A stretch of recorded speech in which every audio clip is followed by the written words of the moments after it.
Thank you guys for joining us this morning. I'm Dr. Sundermeyer, and obviously Dr. Wallace will be our main speaker today. We'll be doing a bit of a Q&A. Obviously, we're both prepped and well-versed in all this fun stuff about growth hormone. But if you guys have questions, definitely throw them in the chat section. And at the end of a section or when he's found a good stopping place, I'll make sure that we get it asked, okay? Yeah, or anytime too. So this is kind of like a free-floating. We'll have a bunch of information, obviously, on growth hormone, but if it's something that needs to be clarified, we can clarify it. Absolutely. And then at this point, obviously, we are Infusion Health. We are an integrative telemedicine clinic. We have two primary websites. Obviously, the more new one is obviously started after COVID with integrativetelemedicine.com.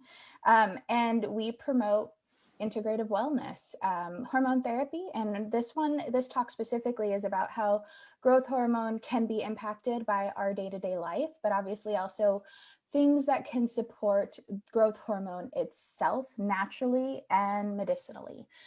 So I'm going to go ahead and let Dr. Wallace go ahead and start with introduction to what is growth hormone. And of course, what does growth hormone do in our body? I think that's the most important thing because it's sitting here. It does something. It's supposed to do something, but what is it that it does? Well, it makes us younger as long as we want to be. In that regard. So obviously everybody knows, obviously different classifications of growth hormone deficiency. We've all seen dwarfism. Obviously little people obviously can have a dysfunction in growth hormone, whether it's genetics or whether it's something that obviously that is something deficient in regards to the pituitary. So obviously it's a hormone coming from the pituitary, growth hormone. I do believe it's 191 sequence of an amino acid. And if you think about growth hormone in regards to direct receptor site, it obviously goes to receptor, it turns on other things, and then it also works from other areas in regards to non-receptor and how it influences other hormones. And so it is very important in growth. So when we're young, our bones and our muscles and our brain and our heart, okay, our immune system, all those things are important for growth hormone as we're younger. But now the concept as we age, I'm going to be 50 and I'm on growth hormone because I want to go ahead and stay young for as long as I go ahead can because we're having a new child and by the time he's 18, I'm going to be 68. So I want to still be able to shoot a jump shot and still beat him in basketball. So I might have to take double down growth hormone. But so obviously it's very important, and what we go ahead and do in regards to life enhancement medicine and all of our protocols for people that want to stay young. Obviously, there's signs and symptoms of growth hormone deficiency, especially adult onset growth hormone deficiency. It's at very high levels between the ages of 21 and 30. So, and then it starts to dwindle. I do believe studies show about 1% per year. And so, we'll follow the guidelines here that we have, but I'll probably bring in other things and all the PowerPoint. What? You're going to follow the guidelines? No, I probably never follow any kind of guideline in regards to talks. Like here's the setup. It's like, no, man, this is really important right now. And so when we're looking at growth hormone in adults, we want to actually bring those levels back to a 20 and 30-year-old. We don't want to go ahead and say, well, at 50, this is normal, just because now you're going to stay stagnant. You're not going to have any gains in regards to, a younger heart, better looking skin, lipolysis with a lot of our ladies and men that want weight loss. I'm losing lean muscle mass. I can't sleep. Okay, so all those things are important in regards to growth hormone. So we utilize it a lot for a lot of our patients because they want to go ahead and lose weight. Okay, so it's a very good adjunct along with cleaning up the whole system.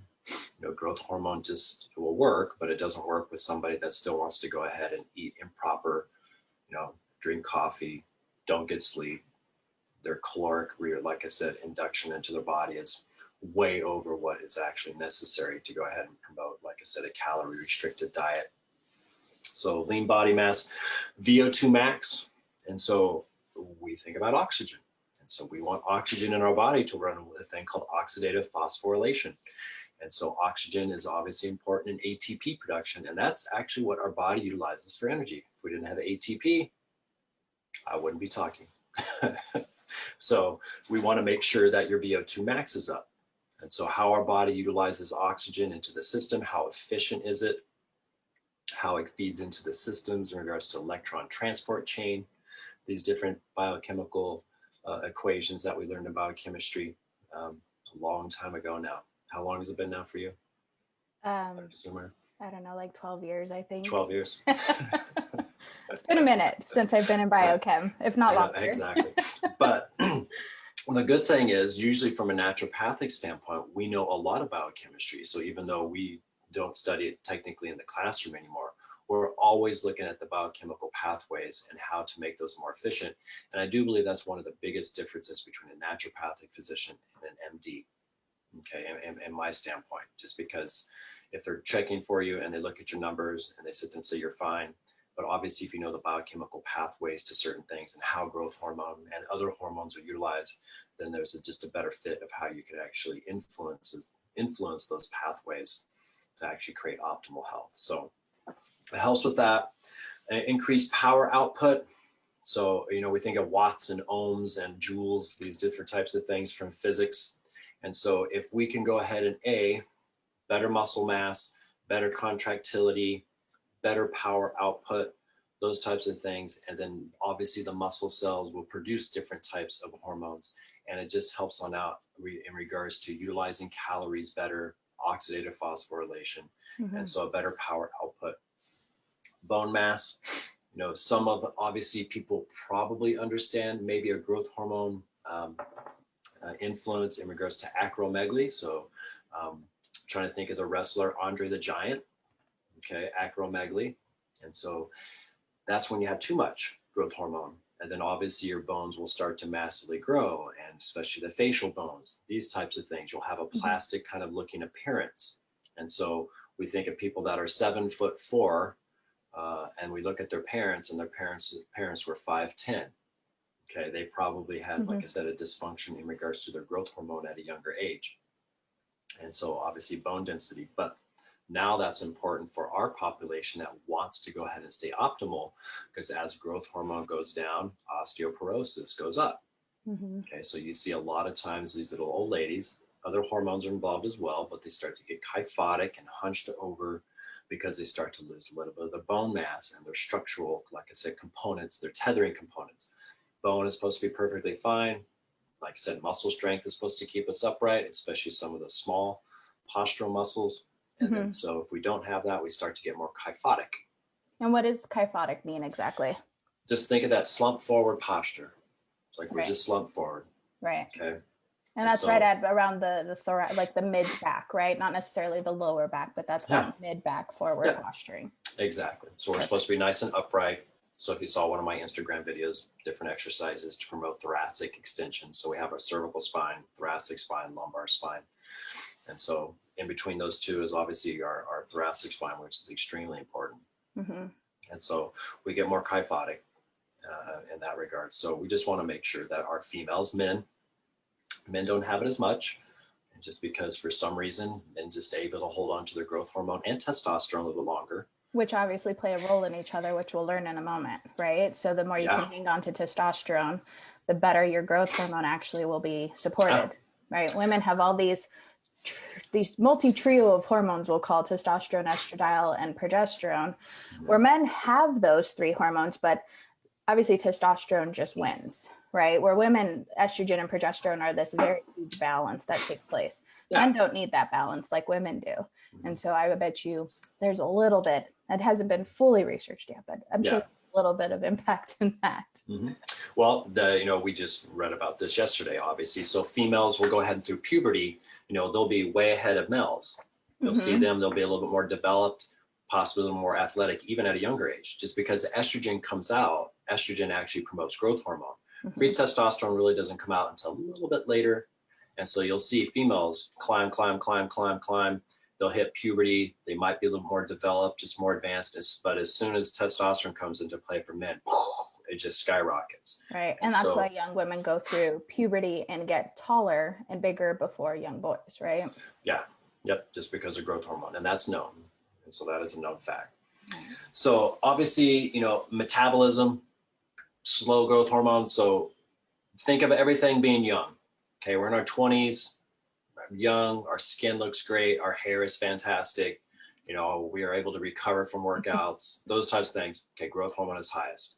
Now think 40, 50. Okay, if you've lived your life perfect, you've slept well, calorie restriction, you've taken all your supplements that promote growth hormone. A lot of people now, it just feels like their body's declining. Thin as more skin, it's crepey. I don't think anymore. Okay, I don't sleep. And so the concept is just the opposite.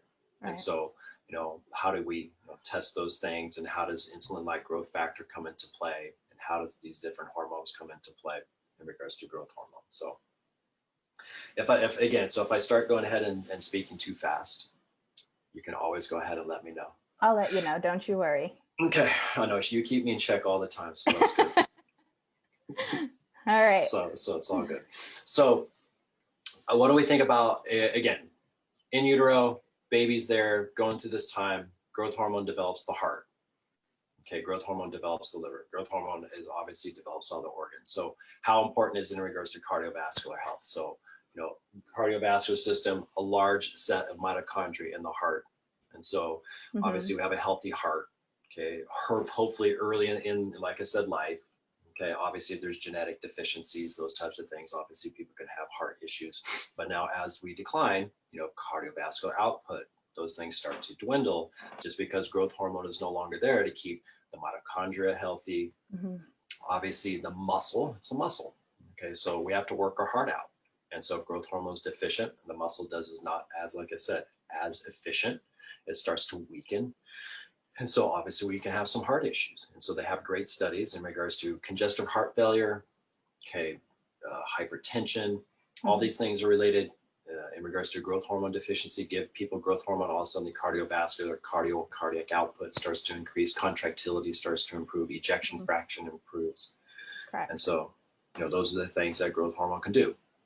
You know, obviously there's a fine line, you know, in regards to here's growth hormone and here's so much of it, then actually you can do damage because growth hormone makes things grow. So contractility, the heart can get enlarged. We can have connective tissue kind of issues. And that's when we know it's like, okay, then we just either need to back on off in regards to growth hormone, or we can do some other things to actually limit in regards to growth hormone's efficiency at the receptor site. But I also think when we're considering growth hormone, what I want everybody to know about initially is that we're talking about the actual injection of the hormone itself, right? This is the talk about today is not necessarily, you know, we're talking growth hormone. We will get to peptides, but peptides are not necessarily always going to play a role in cardiomegaly, for instance, or enlargement of the heart through growth hormone injections can.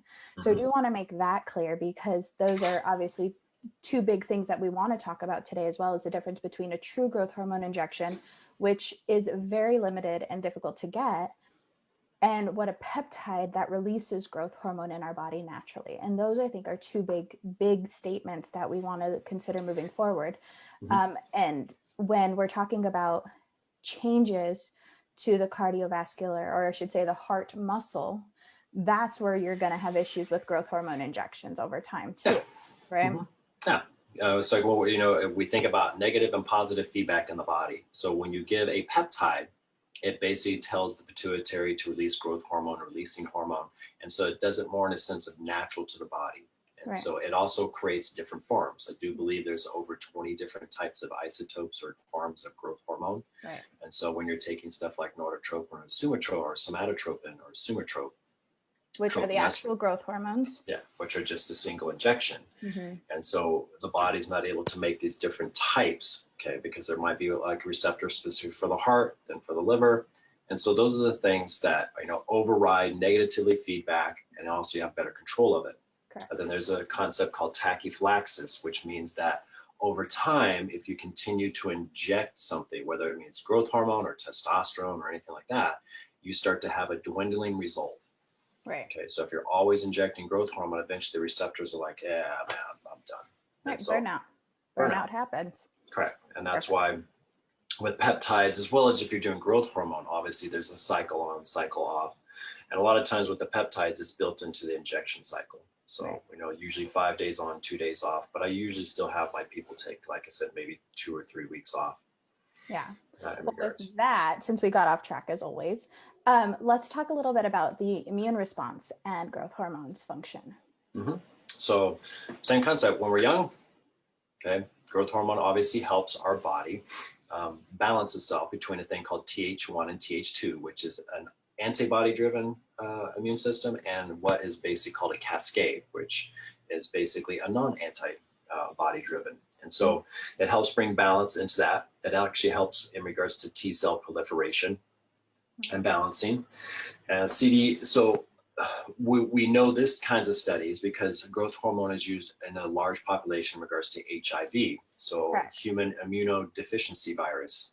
And so as the virus takes hold and it starts to suppress different cells, especially CD4, these types, they give them growth hormone, and all of a sudden those cell populations start to increase back up.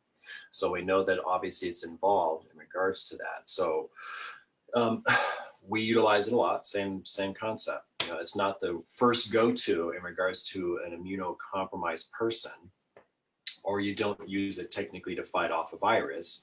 But the thing of it is, if your growth hormone is deficient, you know, back in the past, we obviously, you know, have people that will sit and say, you know, I used to go ahead and get sick, and 2 days or 3 days later, I was perfectly fine. And now I get sick and it feels like it's a week or 2 weeks.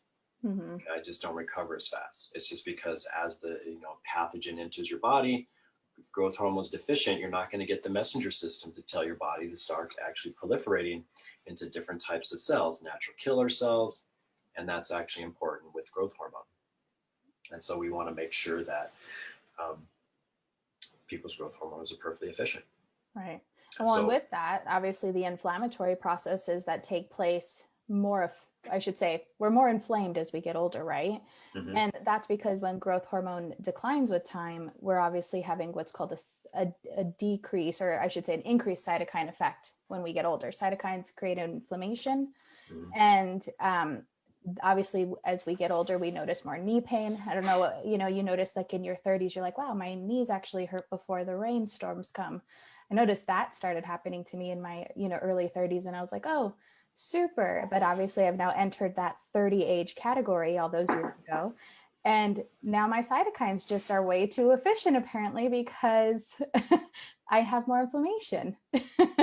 So, I mean, obviously those are things that we think about too, is not just the way our body feels cognitively, but obviously physically in our recovery, but also our little joint pain, aches and pains, right? Yeah. Well, growth hormone is, in a sense, I'm trying to think of the person who does the symphony with the sticks and stuff like that. So it's the orchestrator too. So, okay, you have something happen, inflammation. Well, if you don't have growth hormone, that will now explode. Growth hormone kind of normalizes everything, and it's in there saying, well, okay, this is happening. Let's go ahead and release, like I said, IL-6 or these different cytokines that are pro-inflammatory. So you don't have that process just skyrocket off in regards to a huge, you know, 10-story building fire. So growth hormone basically brings more firefighters, okay, to that site, or basically into your body. Growth hormone is deficient. Well, the other inflammatory processes are able to run rampant, and they don't have really any signaling down here to sit and say, hey, I really need you to send this pro-inflammatory or anti-inflammatory cytokine. And so that's why sometimes people will have that. They work out really hard. Okay, back in the past, that's one of the cardinal signs of growth hormone deficiency. I was able to just tear it up at the gym, and now I do it, and it takes me 4 days to recover. Okay, just because it's like their body just does not have that signaling response to put forth the ingredients to actually now recover. Okay, so that's kind of like the easiest way in regards to growth hormone. And so obviously CRP levels. So a lot of our patients will have a C-reactive protein high, okay, on their labs. And so obviously diet, nutrition, sugar, you know, sugar's got to be, it's like the plague, skull and crossbones. And obviously sugar will just really deplete growth hormone. So the concept is, well, is it the sugar? Yeah. Okay, but what does sugar do in the body? Right. Okay, it's very acidic. So it's actually going to get rid of your alkaline ash minerals. So if everybody remembers chemistry, calcium 2A, potassium plus. So all of those things actually help quench the hydrogen that's produced from sugar. And so those are the things that when people have osteoporosis or they have osteoarthritis, it's because it's usually all related to sugar. Okay, just because it's a very inflammatory, but how does the body use firefighters to quench that? It pulls basically those types of minerals from the bones in regards to that to actually help firefighters, but it also utilizes growth hormone for that inflammatory kind of response. And so if we're deficient and we continue to eat sugar, you're going to have osteoarthritis. Right.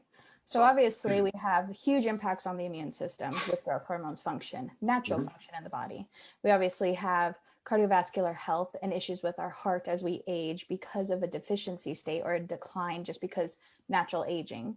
And then we obviously have the little things that we all love and enjoy is that little pudge of fat around our bellies, right? So there's multiple things that growth hormone does health-wise, but obviously physically and mechanically. So with that being said, I mean, what tests are we supposed to run? What are we running in order to get those values checked and then determine, is this even an application that's necessary for me, or is it a hormone imbalance? Is it an adrenal fatigue syndrome? I mean, how do we decide? So a good case study or good case history, it's like, I think probably everybody on here knows that we like to talk to people and hear their stories. Maybe a few of them know. Yeah, a few of them know. So it's not just a 10-minute wham bam, thank you, man. Oh, you can't sleep. If you go see a typical physician, I can't sleep. They never ask you, well, what else might be going on in your system? So how is your mental clarity? Does it feel like you're losing muscle mass? Does it feel like you can't recover?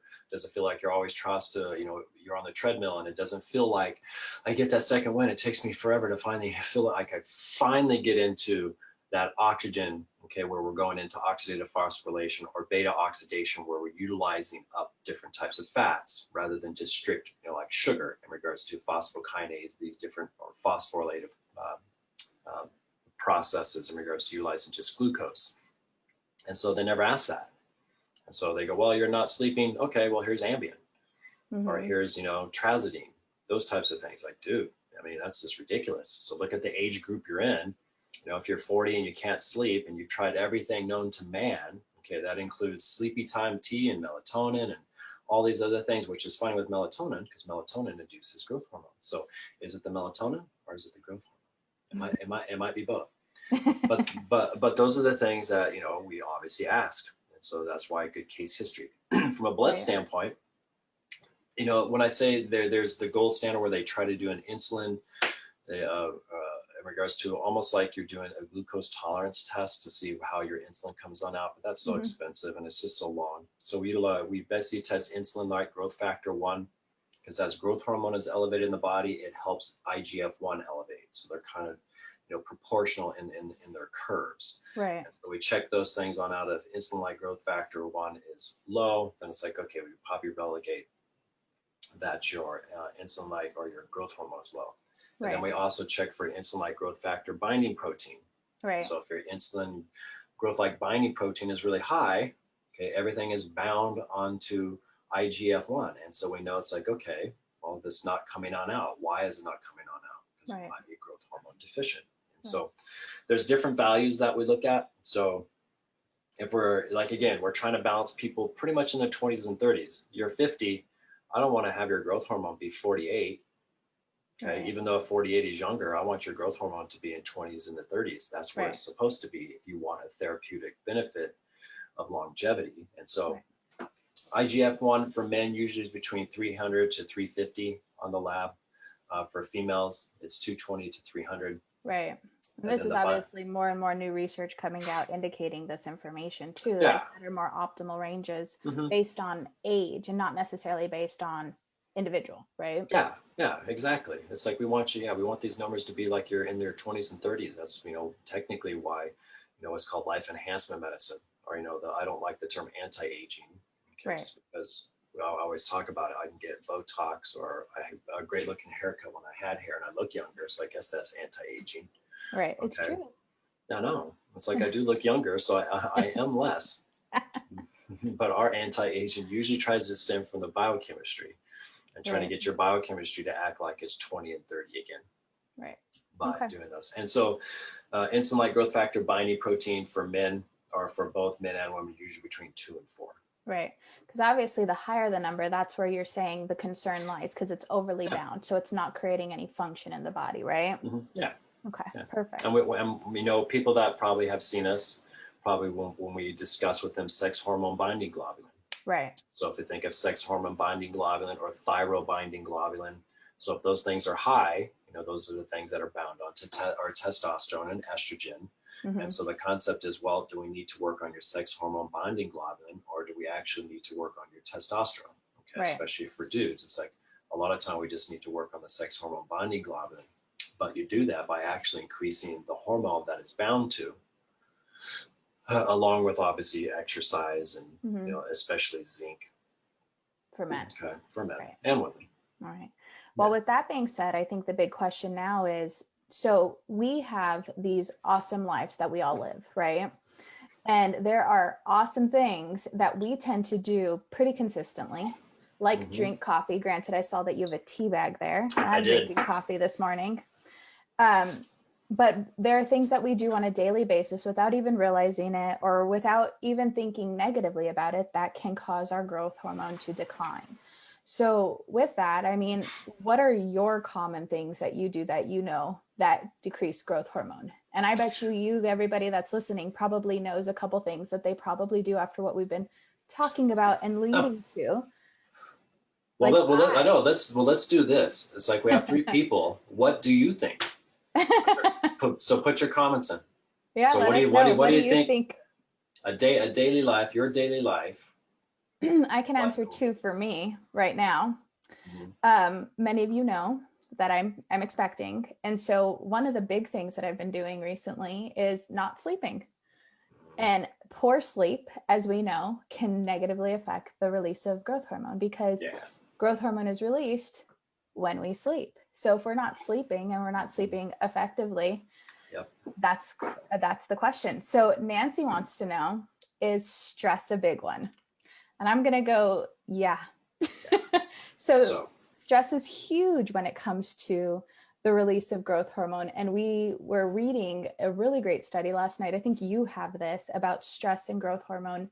And why don't you tell Nancy about that? Yeah. So we have all the studies posted. So if anybody wants them and you want something to probably put you to sleep at night, you can actually read the studies. So our body has a hierarchy. And I always tell this from my patients, because in order for us to just live, we need our heart, our brain, and kind of like our lungs just to function. Who cares if you have enough energy to be young? Okay, right. So stress, pituitary will go ahead and actually shunt off certain hormones because it needs cortisol. Cortisol is the fight or flight mechanism, sympathetic, parasympathetic.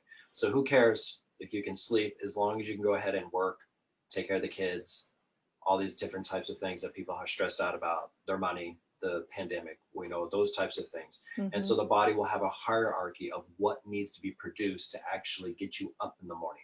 Okay, right. Growth hormone technically doesn't involve that. Growth hormone tries to optimize certain things in your life in regards to, I just feel better, I feel younger, I feel happier. But it doesn't really come out in regards to stress. It will actually get shunted away from cortisol. So high stress over a period of time that gets you more in sympathetic dominance, growth hormone will not come on out because you need to run away from the bear. Okay, all your blood gets shunted to your muscles, away from your internal organs. Okay, the heart starts to go ahead and, like I said, utilize a lot of sugar. Your brain starts to utilize a lot of sugar. But eventually, we can't stay there forever. Okay, our body cannot stay at a heightened state, even though sometimes people love it. Okay, high stress means I'm maybe more acutely alert for a while, but eventually got a lot done, right? Got a lot done. And that's the important thing. I got to hustle. Kids got to be at school at 8:30. I get up at 7:30. I just eat, boom, right, I rush out the door. And so obviously cortisol starts to dwindle, and now you have a really vicious cycle. Cortisol has to be in balance in order for growth hormone to come out. So it needs to be, when I say not perfect, but it needs to be within a certain range. Right. And so that's how cortisol over a period of time, just because we need a hierarchy of a hormone to get us up in the morning and get us moving and control our blood sugar and those types of things. And so growth hormone will actually start to get depleted until we finally take care of cortisol. So that's why seeing a physician that can test those things appropriately, because if you give someone growth hormone in the midst of kind of like a cortisol upswing or even downswing, you can actually create more harm. Right. So the goal is balancing your cortisol issues out for a while and becoming more homeostatic in regards to homeostasis, then possibly adding in growth hormone to actually really make you feel, like I said, fantastic. Right. Well, and as we know, so the more cortisol that's present, sometimes we sleep a lot less because we get that 2 to 3 a.m. wake up call, or we toss and turn falling asleep because our brains won't shut off, and we get really poor light sleep, right? And so we know prolonged stress, poor sleep are definitely can be correlated because cortisol's trumping the universe, right? And we talk about that pretty consistently in our appointments. Cortisol will take over progesterone. Cortisol will take over the use of DHEA's production into testosterone. And so where are your levels for adrenal balance and adrenal fatigue? And so obviously stress and sleep are huge, but we also have this lovely thing that we've been going through over the last, I don't know, 30, 40 years where we eat all day long. Correct. Right? I think maybe over the last 3 years, there's this new fun fad, which is actually not a bad fad at all, because we're finding, oh, maybe our ancestors had it right when they were starving a little bit. But we have this new thing of eating or overeating too much. We have 3 meals a day. We have snacks in between meals, right? And so we have this excess calorie intake, which we have learned decreases the hormone ghrelin. Right. And with ghrelin, right, that has that synergistic effect, meaning it works with the growth hormone releasing hormone. So less ghrelin, right, is a good thing. No, actually more ghrelin. Oh, see, there you go. So remember, the caveat is, the caveat is when we're, you see stuff by intermittent fasting, Ben Greenfield, all these people intermittent fasting, so they're doing it when they're healthy. Right. Okay.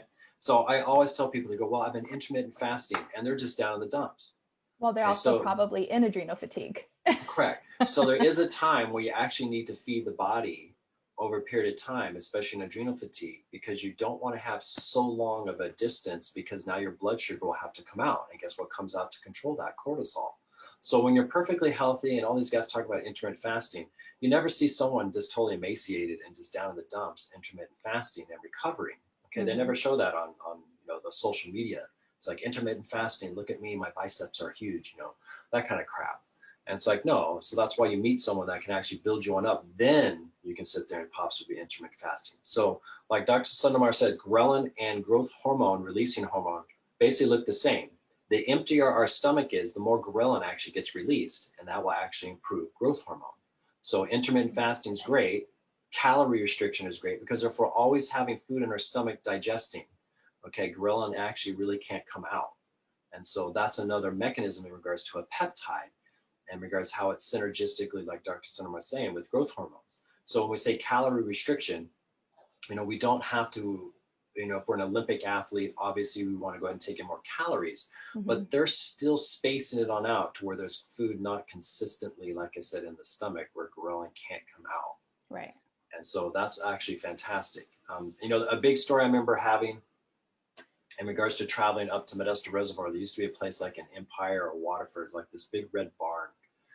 And my buddy and I went in there to go ahead and have breakfast. Never been in there before. And as soon as I walked in, these plates were massive of food. And it's like, I saw like the pancakes were hanging over the side of the plate, and they had like 10 strips of pancake. Nice. And obviously you look around, right, people were very obese. Right. Okay. Obviously, calorie restriction will go ahead and set certain things in action. Okay. A lot of times people will have to go and get used to the calorie restriction. So they'll get those hunger pains because leptin and our cells are like I said, conditioned to sit there and say, well, we have this constant sugar and insulin. So those types of things. But the more calorie restriction we do, actually now growth hormone starts to come out. And that's where obviously those things can improve. Okay? Right. But with someone who has been stressed for 10 years, last thing we really want to do is calorie restriction. It's like it's usually incorporated more protein in the morning and at lunchtime, just because you want insulin to stay stable, these types of things. And so again, meeting with someone that really knows what they're doing in regards to that can help you on out. Especially a lot of times females losing weight, men losing weight because they've tried everything else. Right. Okay, and then they can't lose weight. And it's like, well, maybe we need to actually do reverse fasting.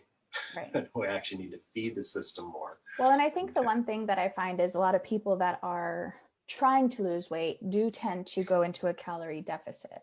So there's that balance that needs to be found. Like, are you actually eating enough? Are you feeding yourself enough for your daily activity and exertion? Those are, I think, really important things that you need to be discussing with your practitioners about. Yeah. Now, obviously, go ahead.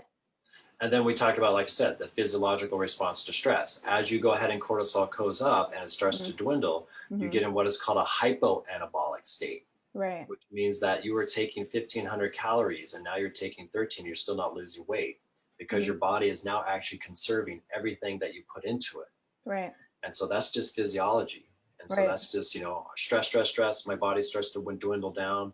All of a sudden your biochemistry goes, no, it's like, we're going to conserve everything. Okay. And so those are the things we're looking at, your adrenal glands and that concept, and trying to get that back on up to stage 2 or stage 1, depending on where you're at on the general adaptation syndrome. Okay. Now, there's some hormones that can also impact growth hormone in the body, correct?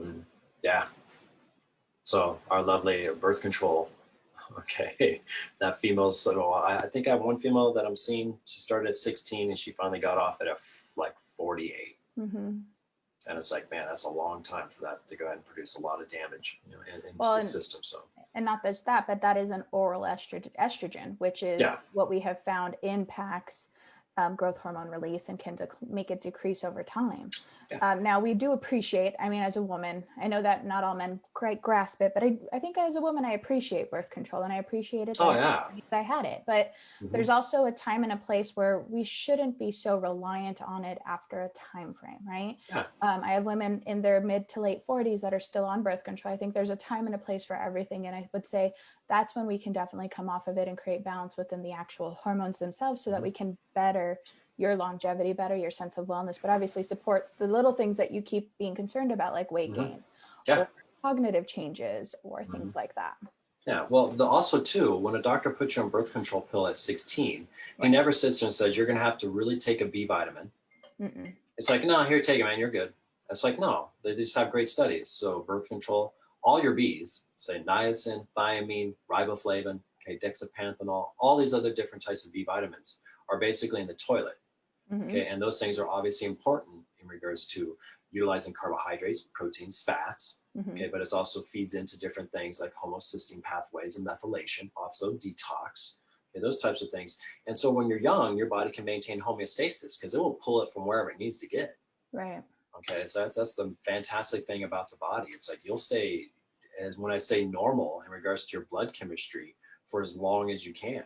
Okay. Right. Obviously, ferritin, vitamin A are, like I said, depleted. And then so a doctor never tells you that. Hey, you really have to be on these things. And if you want to be on, like I said, growth hormone secretagogues, which we'll get to, niacin is huge in regards to that. Okay, everybody probably knows arginine, citrulline, ornithine, L-glutamine. No doctor tells you, hey, I really need you to be on these things because now we'll still keep, like I said, that pathway moving. Keep the nutrients present. Correct. And so now when we see someone like Dr. Sundermeyer, 47, okay, they're in the tank. And then so the concept is, I have a lot of people, well, do I have to take supplements? I'm like, hell yeah, you got to take supplements, because there's no amount of arginine we're going to get in protein from a steak. Okay, that's going to bring you back to physiological levels. I mean, and then there's people like myself that don't want to eat a steak every day. And sometimes I do, and maybe I want 3 ounces, and other times I want a 12-ounce steak when we're really hungry, but not everybody is going to get enough of that protein intake. Okay. Yep. So obviously we know that our day-to-day has true impact. We also didn't touch on, but I want to touch on alcohol and tobacco use, obviously just decline a lot of things, not just growth hormone. And I think we know that. Yeah. And the one thing that I think we should discuss a little bit further is that concept of insulin resistance, because there's a lot of conversations about growth hormone causing insulin resistance. And I think that's the big question and misnomer about growth hormone. Correct. The true injection, norditropin, omnitropin, those actual growth hormones can lead to insulin resistance. But our natural poor diet or stagnant lifestyle or poor sleep that can cause insulin resistance also then in turn impact natural growth hormone release as well. And in turn, I always say it's like this amplification effect or this rock and hard place. It's like you can't sleep, you have insulin resistance, you can't sleep, it causes more insulin resistance, and you're kind of in this cycle, which in turn over time can affect the release of growth hormone. And of course, insulin resistance is not only caused by sleep issues, but of course, diet, exercise, and the lack thereof if you have a healthy balance, right? Mm-hmm. So Yep. huge important with insulin resistance. Now with that, Nancy brings up a good question, and she actually pulls us into our next topic, which I think is a really good question. So thank you for that, Nancy. She has a question about how does exercise length, intensity, and cortisol release affect growth hormone? And so we know obviously cortisol release over time is not a good thing. And especially exercise in a state of high stress is also not a good thing. I think the one thing that a lot of people that come see me freak out a little is a good word about when I tell them you cannot exercise anymore, right? Yeah. Because just like Dr. Wallace said, a high state of stress will affect growth hormone. And say you're that individual, you're little type A, you have a high state of stress because you have 3 kids at home, you work full time, and your kids are also in extracurriculars, and you have a high intensity job, we'll just make a general statement. Well, you're already in a state of stress. And then you add exercise 5 days a week for 2 hours or whatever, and you wake up early to support that exercise habit. So now you're lacking in sleep. Well, that's where growth hormone becomes an issue. And that's where over time, women start noticing, well, I keep exercising.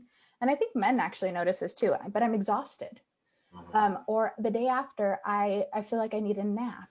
And that's the one thing I tell people, okay, we're going to start exercising again. But the next 24 hours after your exercise regimen is going to tell me if you're really ready or not. And you need to be honest with yourself about how is that regimen going. Correct. Right? Because if you get exhausted the day after your exercise regimen, or anxious or nervous or cannot sleep that night, we know that your cortisol shot up again, and we know that your body wasn't ready, right? Now, different types of exercise in a low stress environment naturally are a positive, correct? Yeah. So go ahead. No, I was going to say, so we know vigorous exercise is healthy, but we also know HIIT exercise was never meant to be an hour-and-a-half class, right? Oh, yeah. So let's talk a little bit about that just briefly, because I think that's a really good question. So exercise length, intensity, and of course, HIIT and intensity, right? So tell me a little bit, and with your exercise background, how HIIT should kind of have been classically produced versus what we've created with, like, let's say boot camp. Yeah, I know exactly. So, or CrossFit for 2 hours. And so, right. Thank you, CrossFit, because you've given when I was in PT and doing injection here in Tucson, you give me a lot of patience. So thank you for all your unposturally correct exercising. So nothing against CrossFit, but just please tell them to do it posturally correct. Okay. So growth hormone, IGF-1, so insulin-like growth factor 1, has a couple of things. It can be an exogenous, which means floating through the system, but the muscles make insulin-like growth factor 1, and that's what actually brings bulk, into the muscle. The more bulk, the more lean muscle mass, the more growth hormone starts to actually improve. So when we're younger, testosterone is high, both males and females, growth hormone is at its highest. And if we're eating well, those types of things, we don't have maybe toxicity. It's like we're pretty damn lean, and we really don't have to work at it. Okay, so when you see really lean people, and it's like you ask them what they do, oh man, I go to McDonald's and eat all the time. Right. I'm one hell of an example of that. Yes. Okay? Except for and, minus the McDonald's. We don't do that. Oh yeah, well, that's disgusting. Bad story with that when I was traveling from Florida to Georgia.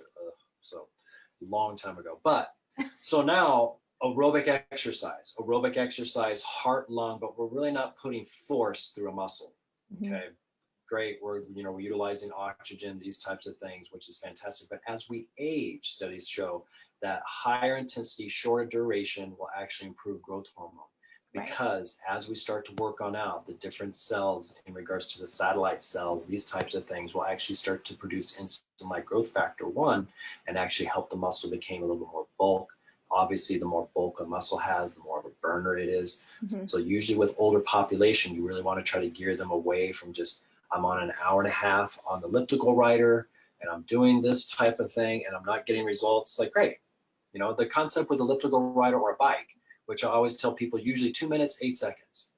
So if they're on the elliptical rider, 2 minutes of normal pace, then 8 seconds, balls to the wall as fast as you can go. Or you get off elliptical rider and you go do as many push-ups as you can. So you can obviously keep yourself in cardiovascular kind of aerobic, but you're actually forcing the muscle to actually do a response. And as we age, that's the most important thing.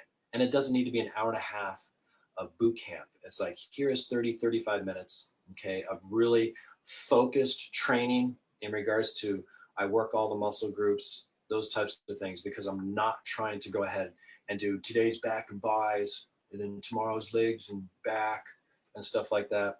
I don't have time for that. And a little fun secret about Dr. Wallace is that when he does do the gym, obviously he hasn't been gymming recently. It's like a new verb I've decided. I know. Because obviously there's these mask mandates, but when he does go to the gym, and I'm always baffled by it because my train of thought has always been different. He's in and out in 30 to 35 minutes. And that includes 10 minutes of cardio and 20 minutes of heavy lifting and moving quickly through it. And I will tell you, I've died more physically with his exercise regimens than I ever have in any other person's exercise regimen. And I've worked with some personal trainers in the past, and I was athletic. He doesn't like when I say that, but I was athletic. I sit too much to be athletic, but I was athletic, but I do those. And I'm in 15, 20 minutes of his regimens and I'm drenched.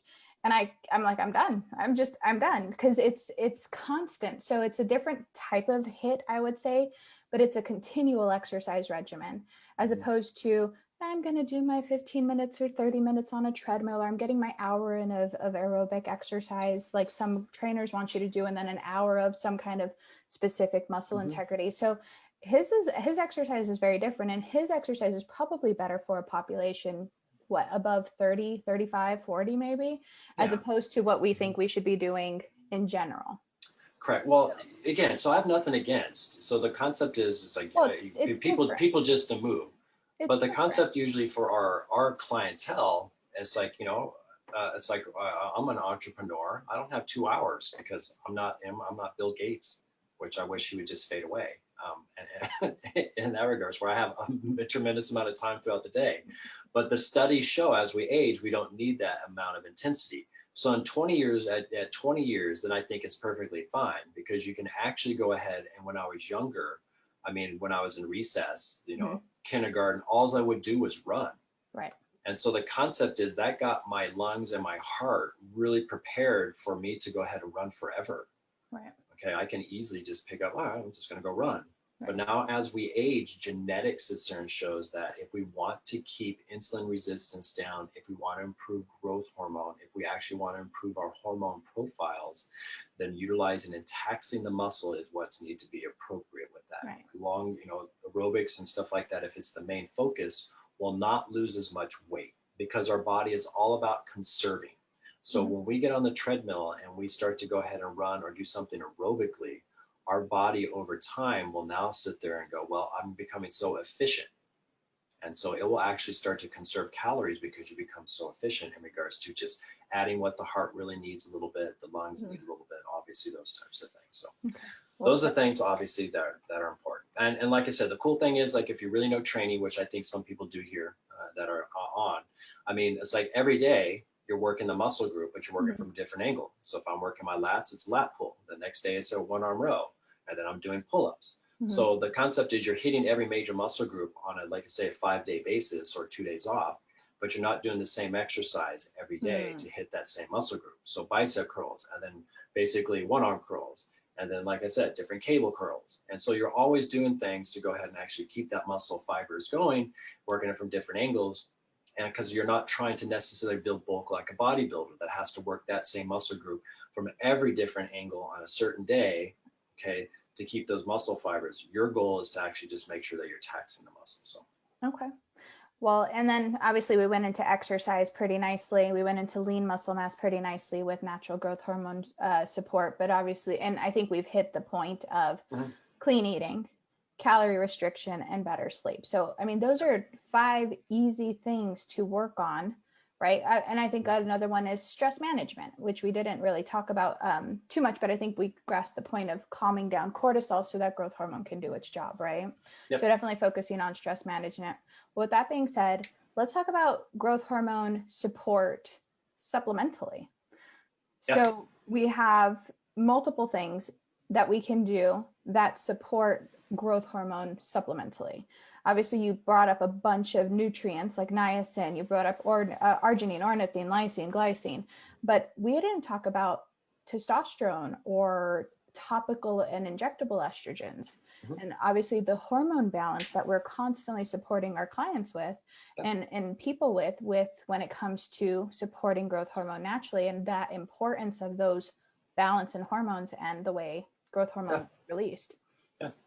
Yeah. So remember, all synergistic. So if you're, as a guy ages, testosterone is low, well, cortisol is probably going to be low as well, just because both of them work as an androgen to kind of help pick on up the system. So both of them work at usually at some of the same receptor sites. Same with topical as well as injectable estrogen. So remember that concept when we're in puberty. So estrogen comes out, females grow until men's testosterone. Okay, so those are the things in regards to growth hormone. And we want to make you 20 to 30. Right. So why would I want a testosterone as an 80-year-old? Right. Okay, I want a testosterone as a 40, 50-year-old. Right. Okay. And so those are the things that we sit there and do. So obviously IGF-1 can be utilized as a peptide, DHEA. Right. DHEA, an amazing hormone to support adrenal health, but obviously also growth hormone, which we're learning. And then progesterone, thyroid health. So you can see everything's a concert. It can't just be like, well, I'm just going to measure IGF-1. It's low. Here's growth hormone. And then you come back and go, I'm not feeling anything. And it's expensive. And we get a bad Yelp review, because it's like, it didn't help me because I wanted, like I said, I just wanted growth hormone. So obviously, when we talked about the different supplementations, obviously there's therapeutic ranges. So, arginine, like I said, has to be really mega, therapeutically dosed. Right. And so those are the things, obviously, that we talk more about people in regards to that concept, because it can't just be, here's 1,000 grams or 1,000 milligrams of arginine. That ain't going to cut it. And so those are the things that we also have proper thyroid health, right? So making sure your thyroid, the function of metabolism with the thyroid is working well. And I think when, we'll have another talk, we'll do another Sunday Buzz about thyroid specifically. And we have a really good talk on thyroid already, but I think the big thing about thyroid for me is that, when was the last time you had your T3 checked, right? Your triiodothyronine, it's a free and total T3 is huge with proper thyroid function, because over time and with more stress, T3 actually declines, which means that you're not getting the hormone that crosses the blood-brain barrier. So there's a clarity issue, there's a cognitive issue, there's even short-term memory loss issues. Obviously metabolism with T3, which is what enters the cells. So proper thyroid function is key in making sure that if you're on thyroid, right? When was the last time you got your T3 checked by your practitioner? Normally, we're given what is called levothyroxine or Synthroid, and that's a T4 only. So instead of what your thyroid naturally makes, which is a combination of the two, a little bit more T4 dominant, but a combination of T3 and T4, you're not supposed to get just 100% T4, right? A lot of people finally notice they feel better because they get that little bit of T3 in. And so making sure that you're getting that proper thyroid balance. And like Dr. Wallace said earlier, melatonin is our sleep hormone. And a lot of people get really nervous when taking melatonin because sometimes they've had a bad experience because of nightmares but there's things that you can do naturally to support melatonin, which is turn off your electronics an hour before bed. Read from a book versus your tablet or cell phone. Get off social media and things that are stimulating and, sound. Turn off, have lamps on and, overhead lights off. There's these cool yellow glasses that you can purchase that support people that maybe need a little bit more light in their home just because of the way the setup is, but it actually can block out blue light, which supports better melatonin production. So if you're not one for supplementing, because I know some people will get nightmares again when they get too much, and that obviously means you've just hit your mark. So common dose is 3 milligrams. Doesn't necessarily mean you need 3. It could mean you need 1. It could mean you need a sustained release so it doesn't all just pump into the system at once. Correct. Yep. But the better we get that melatonin, the better we do sleep or get initiation of sleep. Yep. And so Dr. Schallenberger uses sometimes 200 milligrams. Right. So that's a concept. People freak out when they take stuff. It's like, no, your body's not going to be addicted to it. No. But another thing, and then we'll move on, because I know this thing's probably getting long-winded, those types We're of things. also almost up with our time. Yeah. And so a cold water face dunk, which I found out, works fantastic for my clients because it resets the vagus nerve from sympathetic to parasympathetic. Get a container, your sink, fill it up with cold water, put ice, make it really ice cold, and just dunk your face.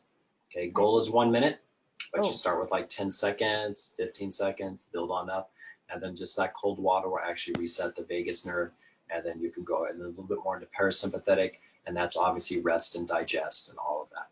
Okay, yeah. So it gets us out of sympathetic dominance. And so we can talk about peptides, and I think we can wrap it on up.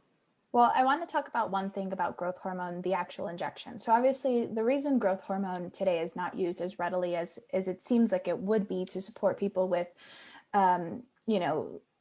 muscle loss. Somatopause.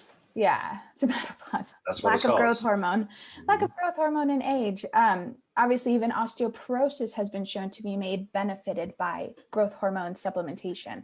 So the reason that is of course, one, cost. Cost is, I mean, it's $600 to $800 a month easily. But the other thing is the FDA has deemed big regulations on how growth hormone and who growth hormone is given to, and basically you need a proper diagnosis in order to even get it properly, because obviously you can get a lot of stuff from a friend of a friend at the gym.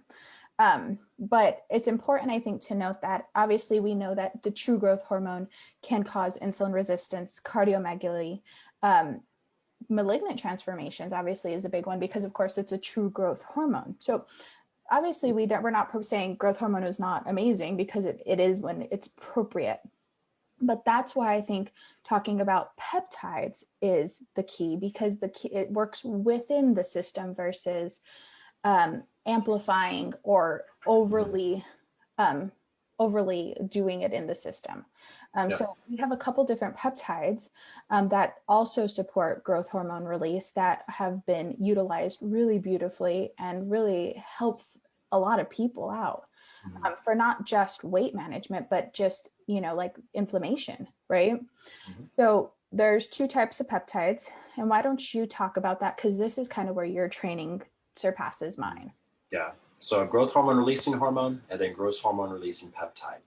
And so the peptides mimic ghrelin. So we talked about ghrelin, empty stomach, ghrelin comes out, go to the same receptor synergistically to release growth hormone. And so Tesamor or Sermorelin was the first generation, and Sermorelin has worked great in regards to our patients, less expensive. But usually when the first generation of a peptide came out, the stability of the protein on it was a little bit less. And so you probably have about 30 minutes at the receptor site that it actually does its work. And then second generations like Ipamorelin or CJC 1295, obviously they work at the receptor site for about an hour and a half. And then Tesamorelin, which is the newer kind of form that has been actually shown in regards to HIV patients that are obese to extremely go ahead and get rid of adiposity in regards to their belly fat and obesity. And so that works around 2 to 2.5 hours. And so fantastic studies. And so again, these things, which I got right here, usually come in a lyophilized powder. And then you obviously go ahead and mix, like I said, some water, then inject it sub-Q. Very good safety profile. But again, like with all growth hormone, I think I had a patient that really wanted to do growth hormone. And then so even on Tesamorelin, they started to get a little bit of a nerve entrapment. And so with that, you just basically back the dosing down. And so they are much, much safer. Obviously, the negative feedback mechanism in regards to its use, they're going to be less expensive.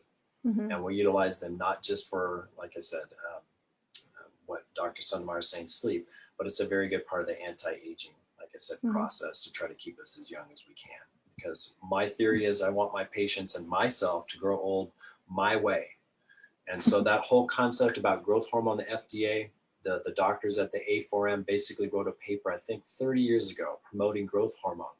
But the FDA basically took that paper and took certain things out of it that the doctors didn't have or had, but they didn't read the whole totality of the study. And so they basically got bits and pieces like, well, growth hormone should only be used for dwarfism or cachexia, but the paper was not even that. And so that's what's the funny thing about the FDA. So they have studies that show that growth hormone is not efficient, but they're not looking at the whole totality of what growth hormone does in regards to the studies. They just pick and choose. So, yeah. Perfect. And so Well, we obviously, no, go ahead. No, we're going to wrap it up, but you have something else to say. No, it's like, I think this has been a great talk. So obviously there's all kinds of stuff for growth hormone.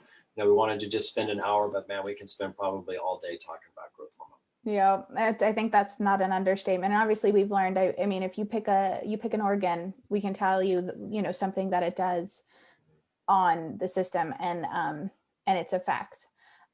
So, definitely being aware that as we age, it declines, and it's a natural decline, but there are things that we can do to support it and clean our systems up so that we treat ourselves better. We are going to implement another Sunday buzz, just so that everybody's aware. It'll be Sunday, April 25th. I will be massive by then, so we'll see how well I'm present. Oh, she's gonna pop. I'll be 2 weeks from due. I know. But April 25th at 10 a.m., it'll be Pacific and Mountain Standard Times. And we're actually going to talk about our work theory. So work being obviously an acronym, but stay tuned. We'll start posting on Instagram. You can follow us on Instagram at infusion_health. And we'll start discussing different things about our work program. Yeah. So tell your friends, tell one, tell all about these lovely talks. So if you guys wanted to, I think I put the promotion out there. It's like if people wanted to be seen, which I think you guys are already patients. And so we can always go ahead and anybody that's new that wants to go ahead and come on, please spread the word. All right. Well, I hope you all have a very beautiful rest of your Sunday. And thank you so much for joining us. We appreciate your question, Nancy, and we appreciate you hanging out with us this morning. We hope you have a beautiful rest of your day, and please get some delicious brunch in you. All right. Yes. Bye, everyone. Bye-bye.